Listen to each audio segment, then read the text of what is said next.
चाहे आध्यात्म, दर्शन, चिंतन धारा, विद्या या संस्कृति की परंपरागत विरासत। आध्यात्म दर्शन यानी जीवन का शाश्वत सत्य।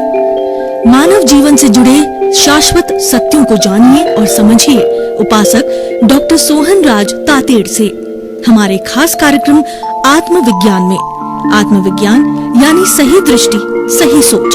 भाई और बहनों, मातृशक्ति को नमन। स्टूडियो में आपका हार्दिक स्वागत है, अभिनंदन है, सत्कार है।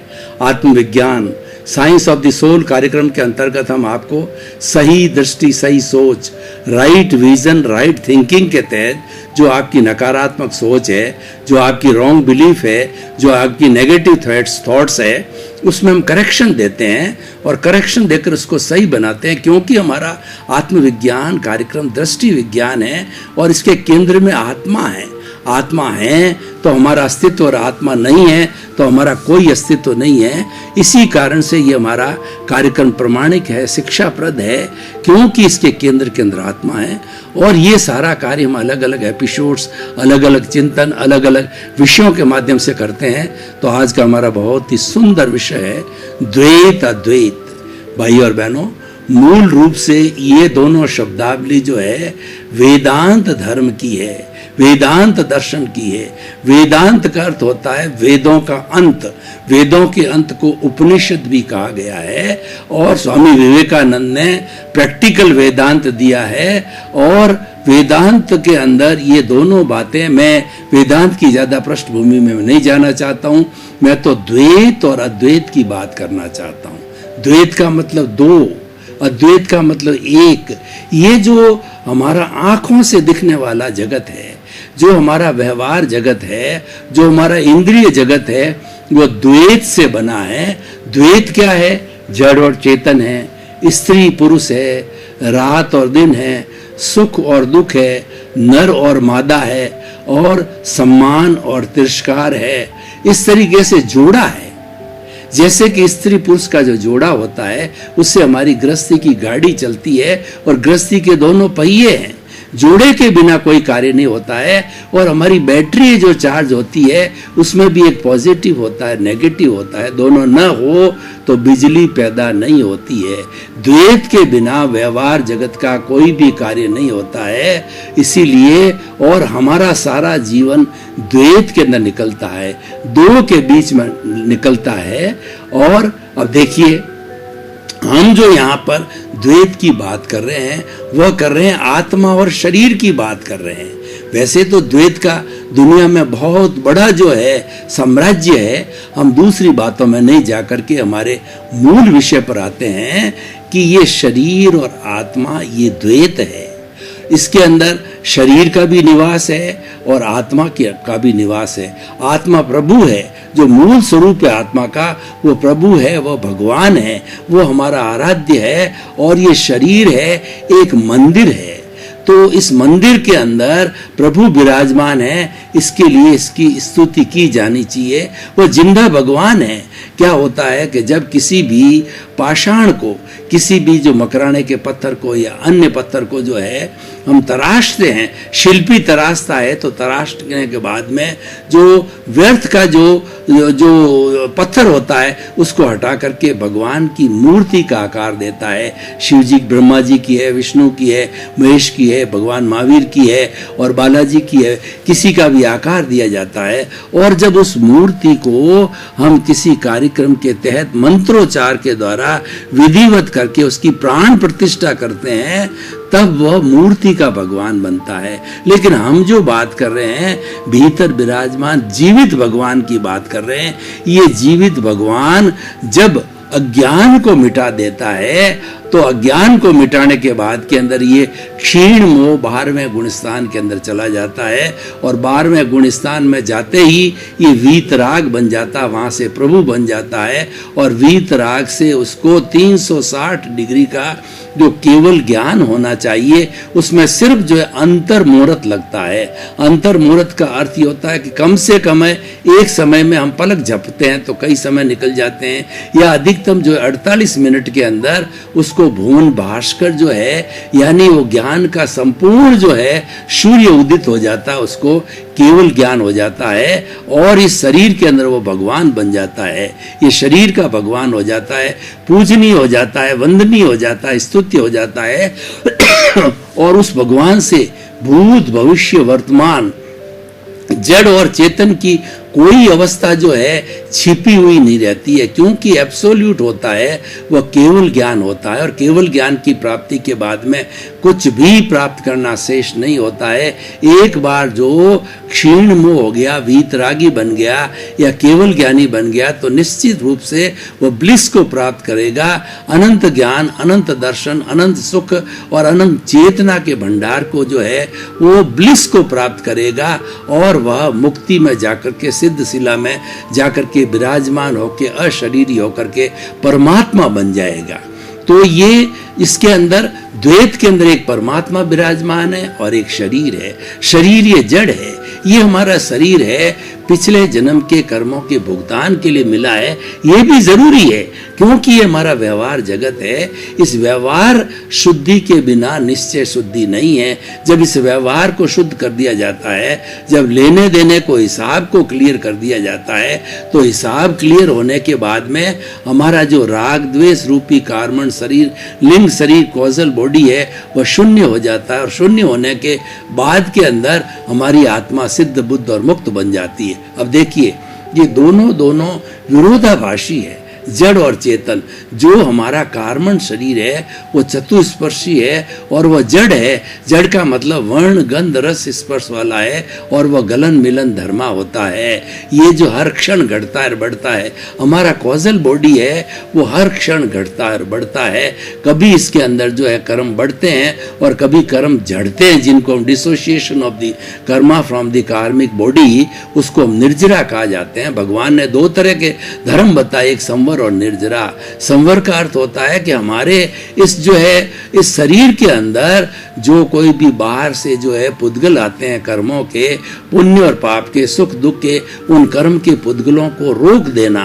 उनको उस जो जिस नाले से आ रहे हैं, उस नाले जो वो नाला आश्रव कहलाता है, उस आश्रव को बंद कर देना संवर कहलाता है। यानी हमने जो कर्मों के आने के जो है वो द्वार को बंद कर दिया, उसको संवर कहते हैं। और संवर क्या है कि किसी भी प्राणी को किंचित मात्र भी दुख न हो, ये सबसे बड़ा संवर कहलाता है। और उस संवर के होने के कारण, इस भावना के, इस भाव के कारण जो है, और हम चेतना से जुड़ने के कारण जो है, चेतन की जो भाव सत्ता प्रज्ञा से जुड़ा होने के कारण जो है, वो हमारे ये कर्मों का झड़ना चालू होता रहता है। कर्म झड़ते रहते हैं और धीरे धीरे ये अज्ञान रूपी राग द्वेष झड़ करके जब शून्य हो जाता है, जीरो हो जाता है, तब हमारी मंजिल हमें प्राप्त हो जाती है। तो भाई और बहनों, ये द्वैत है। और द्वैत के साथ साथ मैंने आपको अद्वैत बताया। अद्वैत का मतलब एक होना। जड़ और चेतन दो हैं, अभी दोनों साथ साथ रहते हैं, पड़ोसी की तरह रहते हैं। इसको एक बनाना, एक बनाने के लिए क्या है, दोनों को सेपरेट करना। सेपरेट कैसे किया जाता है कि हमारी बहनें, जो सूपड़ा होता है, छाछ होता है, उसके अंदर कोई भी अनाज डाला जाता है तो उसको सूपड़े से उसको अनाज को हिलाती है, तो हिलाने से जो कंकर आगे आ जाते हैं और जो फूड ग्रेन होता है, गेहूं बाजरा है, वो पीछे रह जाते हैं। और वो हमारी महिला बहन है, उस आगे कंकर को जो हटा देती। इस तरह से कंकर को जो है वो फूड ग्रेन से अलग करना, ये जो विधि होती है, ये विधि जो है, this is the process of the separation है। तो हमें भी ये सेपरेशन की प्रोसेस को जानना है। सेपरेशन की प्रोसेस करने के लिए हमारे सामने तीन बड़े भाव आते हैं। एक तो अशुद्ध भाव आता है। अशुद्ध भाव जो है वो तो हमारे भीतर जमा पड़ा है अनादि अनंत काल से। जो हमारा कषाय है, कार्मण शरीर है, कॉजल बॉडी है, लिंग शरीर है, क्रोध मान माया लोभ है, और 18 तरह के जो नेगेटिव थॉट्स हैं, प्राणातिपात, मर्साबाद, अदत्ता दान, मैथुन, परिग्रह, क्रोध मान माया लोभ, राग द्वेष, कलह, व्याख्यान, पैशून्य, पर परिवाद, रति अर्ति, माया मर्सा, मिथ्या दर्शन, शल्य पाप, ये 18 तरह के जो नेगेटिव थॉट्स हमारे भीतर जमा है, वो हमारा कॉजल बॉडी है और वह हमारा ज्ञान है। हम इसके बहुत से पर्यायवाची हैं। इसको कषाय भी कह सकते हैं, क्रोध मान, माया लोभ भी कह सकते हैं, मोह भी कह सकते हैं। ये मोह का सारा संसार है। तो इसको घटाना यानी इसको अलग कर देना, the process of the separation से जब अलग हो जाता है तो जब ये अद्वैत हो जाता है, तो हमारा लक्ष्य क्या है कि द्वैत से अद्वैत बनना। और जब द्वैत होता है तभी आपस के अंदर संघर्ष होता है दोनों का, और संघर्ष के द्वारा जो है हमें जो हमारा भुगतान होता है वो हमारा उदय भाव होता है, प्रारब्ध होता है। इस संघर्ष का रिजल्ट ही उदय भाव और प्रारब्ध है। अब प्रश्न ये है कि ये दोनों जड़ और चेतन यानी ये द्वैत हुआ कैसे, आखिर ये द्वैत कब से हुआ? तो इसके बारे में भगवान महावीर को उनके शिष्यों ने प्रश्न किया कि भगवान बताइए ये द्वैत कब बना। यानी इस आत्मा और शरीर का जो है, शरीर जो मुख्य है वो कार्बन शरीर है, ये स्थूल शरीर तो उसी की देन है। जितने हमारे जीवन के अंदर उदय भाव प्रारब्ध आता है, सुख दुख की अनुभूति के आता है, वो सब का कारण जो है वो कार्बन शरीर है, कॉजल बॉडी है। इसीलिए वही अज्ञान है, उसी के कारण हम सबको मिलता है। तो हमारा सारा फोकस, हमारा कंसंट्रेशन है वह जड़, जब हम शब्द बोलते हैं अज्ञान जब बोलते हैं तो इसका अर्थ कॉजल बॉडी से होता है। तो भगवान को भी मालूम नहीं है कब से जुड़े हुए थे। तो भगवान ने एक प्रति प्रश्न किया अपने शिष्यों को कि आप बताइए कि पहले मुर्गी हुई या अंडा हुआ। तो शिष्य सोचते रहे कि मुर्गी बिना अंडा नहीं हो सकता, अंडे बिना मुर्गी नहीं हो सकती है। तो उन्होंने कहा भगवान हम तो मूढ़ हैं, हम तो अज्ञानी हैं, आप इस प्रश्न का उत्तर दीजिए। तो भगवान ने कहा पश्चानुपूर्वी मुझे भी पता नहीं है, अनादि अनंत काल से ये जड़ और चेतन यानी कार्बन शरीर और आत्मा आपस में मिले हुए हैं, द्वैत बना हुआ है। और इस द्वैत को अलग करके अद्वैत होने की जो बात है ये मनुष्य ही कर सकता है, दूसरा प्राणी नहीं कर सकता है। मनुष्य, दूसरा प्राणी तो द्वैत को घटा सकता है, बढ़ा सकता है, इतना ही कर सकता है, लेकिन सेपरेट करने की प्रक्रिया मनुष्य के अलावा किसी को नहीं आती है। और उसको सेपरेट करने के लिए साधना कही जाती है, वो हमारा धार्मिक साधना होती है, हमारे भावों की साधना होती है। तो हम बात कर रहे थे 3 तरह के भाव होते हैं। पहला भाव जो होता है अशुभ भाव होता है। अशुभ भाव पापकारी वृत्ति होती है, और जितना भी हम मोह के संसार को बढ़ाते हैं, हिंसा को बढ़ाते हैं, और जो आग्रह कदाग्रह और जो कुदाग्रह इन सब को बढ़ाते हैं, यानी हम बुराइयों को बढ़ाते हैं, तो हमारे अशुभ भाव कहलाते हैं। लेकिन उस रास्ते हमको नहीं जाना है, क्योंकि वो तो भीतर जमा पड़ा है, वो तो एक तरह से हमारा दोष है, हमारी गलतियां हैं, हमने किसी को दुख दिया है, वो भीतर जमा है।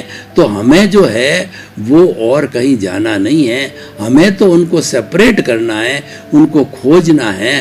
तो इसके लिए जो है हम क्या करते हैं कि हम अशुभ से शुभ भावों में आते हैं। हमारी जितनी धार्मिक क्रियाएं हैं वो सारे शुभ भाव हैं, क्योंकि शुभ भाव कब बनते हैं? मन वचन काया की शुभ प्रवृत्ति को शुभ भाव बोलते हैं। और ये मन वचन काया की जो मन वचन काया तथा उससे जुड़ी हुई हर अवस्था मात्र कुदरती रचना है, जिसका कोई बाप भी रचने वाला नहीं है, वह विनाशी है, वह नियत है, और हम पीछे से लेकर के आए हैं, वो परिणाम है। तो उस परिणाम को बदलना जो है पुरुषार्थ नहीं है, क्योंकि वह तो नियत है, वो तो ऑलरेडी फिक्स हो चुका है। तो उसको तो हमें एज इट इज भुगतना है। इसलिए भाई और बहनों, जो हमारा द्वैत की हम बात कर रहे थे, मिटाने का जो सेपरेशन प्रोसेस है, वो हमारे एक हो गया शुभ भाव। शुभ भाव के अंदर हम सारी जितनी धार्मिक क्रियाएं हैं शुभ भाव आती है। मंदिर जाना, समाई करना, त्याग करना, पचकान करना, वो जो है उपवास करना, और उसके बाद में पोषण करना, मतलब मन वचन काया की जितनी शुभ प्रवृत्ति है वो सारी धार्मिक क्रियाएं हैं, और वो शुभ भाव है। अब शुभ भाव से हमको बाई प्रोडक्ट के रूप के अंदर जो है पुण्य मिलता है। शुभ भाव अच्छा है, धार्मिक क्रिया अच्छी है, लेकिन इसके साथ साथ हमें शुभ भावों के साथ साथ में पुण्य का संचय होता है, और उस पुण्य की प्राप्ति के लिए, उस पुण्य को भोगने के लिए थोड़े पुण्य है तो मनुष्य भव मिल जाता है, और बहुत ज़्यादा अधिक पुण्य है तो हमें देव गति में जाना पड़ता है। और देव गति के अंदर कम से कम 10,000 साल की उम्र होती है, और अधिक होती है 33 सागरोपम की होती है। तो यानी 1,000 वर्ष में वो एक नाटक देखते हैं, तो हम 1,000 वर्ष में कितनी बार जन्म लेते हैं, आप भी इसका असेसमेंट कीजिए। यानी ये टाइम कंज्यूमिंग प्रोसेस है। शुभ भाव अच्छा है, पर शुभ भाव के साथ पुण्य होने के कारण ये टाइम कंज्यूमिंग है, हमारे लक्ष्य की प्राप्ति में बहुत लंबा समय लगता है। तो और हम जो है अक्रम विज्ञान के जो है महात्मा हैं, अक्रम विज्ञान के विद्यार्थी हैं, और भाग्य से ये जो विज्ञान मिलता है, भाग्य से ये ज्ञान मिलता है, और ये ज्ञान केवल 250 वर्ष तक ही वर्तमान में रहेगा, फिर क्रमिक मार्ग, फिर शुभ ही होगा। शुद्ध की अवस्था है वह अक्रम विज्ञान में है, और ये लिमिटेड लोगों को मिलेगा, कम समय के लिए होगा, और ये कितने लाखों वर्ष के बाद में अब ये अक्रम विज्ञान आया है। तो इसके द्वारा शुद्ध भाव किए जाते हैं।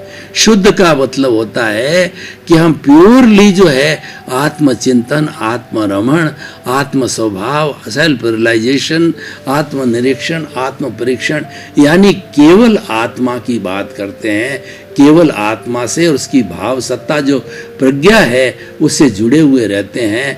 तो वो हम जो है जब ये शुद्ध भाव करते हैं कि मैं तो शुद्ध आत्मा हूँ, मैं तो ज्ञाता हूँ, मैं तो दृष्टा हूँ, मैं तो जानने वाला हूँ, मैं देखने वाला हूँ, मैं अनंत ज्ञान वाला हूँ, मैं अनंत दर्शन वाला हूँ, मैं अनंत शक्ति वाला हूँ, अनंत सुख का धाम हो, और उस प्रभु के सैकड़ों सैकड़ों जो है गुण होते हैं, उन गुणों की भजना करना, उन गुणों की माला फेरना, उन गुणों का आत्मसात करना, ये सब जो है करने से हमें शुद्ध भावों की प्राप्ति होती है।